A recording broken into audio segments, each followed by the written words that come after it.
কিন্তু ভাই পাওদর্শী কেউ জানে না, হেলে মরে থইবে না। ও বিপদে পড়ছে, মুইয়ারে সমাধান করতে হবে, কিন্তু কেউ জানে না। টানা ২৪ বছর এসএসএন ফাহিমা আক্তারের কাছে যেন জিম্মি হয়ে পড়েছে ভান্ডারিয়া উপজেলা স্বাস্থ্য কমপ্লেক্স। বিভিন্ন ক্লিনিকে ডেলিভারি রোগী ভাগিয়ে ক্লিনিক থেকে কমিশন আদায় করেন বলে স্থানীয় ভুক্তভোগীদের অভিযোগ রয়েছে। জোরপূর্বকভাবে হাসপাতালে শতকরা ৮০% ডেলিভারি অর্থের বিনিময়ে ফাহিমা আক্তার একাই সম্পন্ন করেন। যদিও মিডওয়াইফাররা ২-১টা ডেলিভারি করেও থাকেন, তাহলে তাদেরকে গালমন্দ করা সহ ও রোগীর স্বজনদের ভুল তথ্য দিয়ে মিডওয়াইফারদের প্রতি খেপিয়ে তোলেন এই ফাহিমা। মিডওয়াইফ সহ অন্যান্য নার্সদের সাথে এসএসএন ফাহিমা আক্তার প্রতিনিয়ত যে অসৎ আচরণ করে থাকেন ভান্ডারিয়া স্বাস্থ্য কমপ্লেক্সে, তা একটি সাধারণ নিয়মে পরিণত হয়েছে। আমি সাজেদা আক্তার, মিডওয়াইফ, ইউএসসি ভান্ডারিয়া। আমি সাবিনা আক্তার, মিডওয়াইফ, ভান্ডারিয়া উপজেলা স্বাস্থ্য কমপ্লেক্স। এখানে আমরা মিডওয়াইফ হিসেবে 2018 সালে নিয়োগ পাইছি। সেক্ষেত্রে সেই থেকে ডেলিভারির ওরকম সুযোগ পাচ্ছি না, কারণ এখানে আমাদের একজন সিনিয়র স্টাফ নার্স ফাহিমা আপা আছে। সে প্রায় গত 26 বছর ধরে নাকি এখানে জব করতেছে। সেক্ষেত্রে এখানকার যত রুগীরা আছে তাকেই চেনে, কিন্তু সে আমাদেরকে ওইভাবে পরিচয় করিয়ে দেয় না যে ওরা মিডওয়াইফ হিসেবে হসপিটালে নিয়োগ পাইছে, তো এই কাজের ক্ষেত্রে ওদেরকেই প্রাধান্য বেশি দিতে হবে। মানে এরকম কাজের সুযোগটা আসলে ওইভাবে পাচ্ছি না। আমরা চাচ্ছি যে এই বৈষম্য থেকে বের হইতে, যেহেতু আমাদের চাকরির অলরেডি 6 বছর হয়ে গেছে, তো সেখানে তো আমরাও চাইবো যে এই কাজটা যদি আমরা না করতে পারি, এমন একটা সময় আসবে যে ওই কাজটা আমরা করার মানে আমাদের হাতে মানে পারবো না তখন আর করতে, ভুলে যাবো কাজটা। আর আমরা এই যে সবসময় আসলে ভান্ডারিয়াতেই থাকবো এরকমের কিছু না, অ্যাটলিস্ট আমাদের তো চাকরির জায়গা পাল্টাইতেও পারে। সেই ক্ষেত্রে আমরা যদি থিওরি বা প্র্যাকটিক্যাল সবগুলি ভুলে যাই, সেক্ষেত্রে তো আমরা অন্যত্র যে বিপদে পড়বো।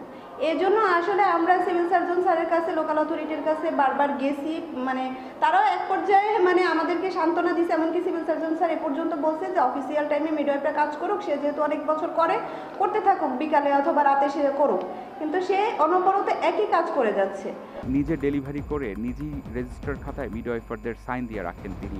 এসব বিষয়ে বারবার কর্তৃপক্ষের দৃষ্টি আকর্ষণ করলেও ফাহিমার ক্ষমতার হাত এতই লম্বা যে তিনি ভান্ডারিয়া উপজেলা স্বাস্থ্য কমপ্লেক্সে বহাল তবিয়াতে 24 বছর ধরে তার অপকর্ম চালিয়ে যাচ্ছেন নির্দ্বিধায়। বিগত সময়ে স্থানীয় এমপি ও আওয়ামী লীগ নেতৃবৃন্দের সাথে তার সুসম্পর্ক থাকায় প্রতিনিয়ত ফাহিমা আক্তার বেপরোয়া হয়ে উঠেছেন।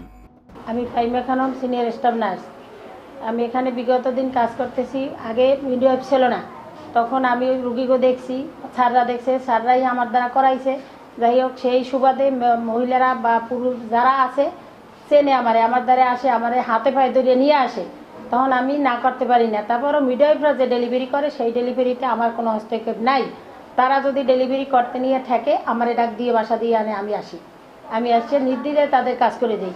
এবং এই যে ডেলিভারিগুলো করি আমরা 2টা, 1টা, 4টা, 5টা যা করি, এদের কাছ থেকে আমরা 1 টাকা কোনোদিন চাইয়ে নিই না। তারা বলে আপা কী দেবো পারিশ্রমিক? বলছি না, আমাদের রুমের সামনে লেখা আছে যে ফ্রি ডেলিভারি, আমরা কোনো টাকা নেবো না। না মিষ্টি খেতে নেন, আমরা মিষ্টি খাই না, মিষ্টি দিলেও আমরা নিই না। খুশি হয়ে যদি 1 টাকা, 100, 200 টাকা, 500 টাকা দেয়, সেটা কিন্তু আমরা নিতে চাই না, জোর করে, অনেক সময় জোর করে দিয়ে যায়।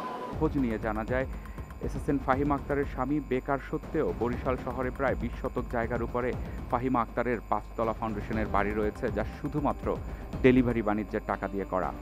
কিন্তু ভাই পাওদর্শী কেউ জানে না, হেলে মরে থইবে না। ও বিপদে পড়ছে, মুইয়ারে সমাধান করতে হবে, কিন্তু কেউ জানে না। বিভিন্ন সময়ে তার বিরুদ্ধে দুর্নীতি দমন থেকে শুরু করে প্রশাসনিক পর্যায়ে তদন্ত হলেও তদন্ত প্রতিবেদনে স্থানীয়ভাবে প্রভাব খাটিয়ে অনৈতিক অর্থের বিনিময়ে সকল প্রতিবেদন তার পক্ষে দিতে বাধ্য করা হয় বলে জানিয়েছে একাধিক সূত্র। বিগত বছরগুলোতে তার বিরুদ্ধে করা সকল অভিযোগের ফাইল এবং বিভিন্ন রেজিস্টার যেগুলোতে ফাহিমার দুর্নীতি স্পষ্ট, সেই তথ্যগুলো গায়েব হয়ে গেছে কোনো এক অজ্ঞাত কারণে। আমি ডাক্তার বর্ণালী দেবনাথ, ইউএইচএফপিও ভান্ডারিয়া। তো এখানে লেবার রুম নিয়ে কিছু প্রবলেম হয়েছিল। মিডওয়াইফরা আমার কাছে কমপ্লেন দিয়েছিল তারা কাজ করতে পারে না। তো আমি এই কমপ্লেন পাওয়ার পরে মিডওয়াইফ এবং ফাহিমা সিস্টারকে নিয়ে একসাথে বসে ওদের সাথে সমন্বয় করার চেষ্টা করেছিলাম যে আপনারা, ফাহিমা সিস্টার অনেক দিন ধরে এখানে আছেন, প্রায় 20 বছরের বেশি উনি এখানে আছেন। অনেক ভান্ডারিয়ার অনেক লোক ওনাকে চেনে, যার জন্য অনেকেই এসে ওনাকে খোঁজে। তো যেহেতু উনি অনেক দিন ধরে অনেক পরিচিত মুখ, যার জন্য আমি ওনাকে মানে লেবার রুমের থেকে দূরে থাকতে বলতে পারিনি। রোগীদের প্রায়োরিটি সবার আগে আমার কাছে, যার জন্য আমি চেষ্টা করেছিলাম যে ফাহিমা সিস্টার থাকুক, সাথে মিডওয়াইফরা ওনার সাথে থেকে কাজ করে যেন ওনার কাছ থেকে শিখতে পারে, এইভাবে একটা সমন্বয় করতে চেয়েছি এবং হয়তো কিছু কিছু পেরেছি। 2022 সালে পরিচালক স্বাস্থ্য, নার্সিং ও মিডওয়াইফারি অধিদপ্তরের পরিচালক বরাবর প্রশাসনিক শাস্তি গ্রহণের জন্য সুপারিশ করেছিলেন, যা কোনো এক অজ্ঞাত কারণে গৃহীত হয়নি। এসব বিষয়ে কথা হয় উপজেলা হেলথ অফিসার ও জেলা সিভিল সার্জনের সাথে। এসএসএন ফাহিমা উনি ওটি ইনচার্জ হিসেবে কাজ করেন, আর মিডওয়াইফদের যারা মিডওয়াইফ আছেন 4 জন, তাদের লেবার রুমে কাজ করার কথা। তো আপনার কাছ থেকে শুনলাম যে এসএসএন ফাহিমা উনি লেবার রুমে কাজ করেন। এটা আসলে করার কথা না, তবে এসএসএন ফাহিমা উনি 20 বছর যাবত এখানে কাজ করছেন, উনি এই ব্যাপারে অভিজ্ঞ। উনি চাইলে সহায়তা করতে পারেন বা তাদেরকে সাহায্য করতে পারেন, তাদেরকে হেল্প, কিন্তু লেবার রুমে মিডওয়াইফরাই কাজ করবেন, এটাই নিয়ম। আর আমি আপনার কাছে যেহেতু জানলাম, আমি এই ব্যাপারে যথাযথ ব্যবস্থা নিব। ভান্ডারিয়ার সাধারণ জনগণ মুক্তি চায় ফাহিমার এই ধরনের নৈরাজ্য থেকে।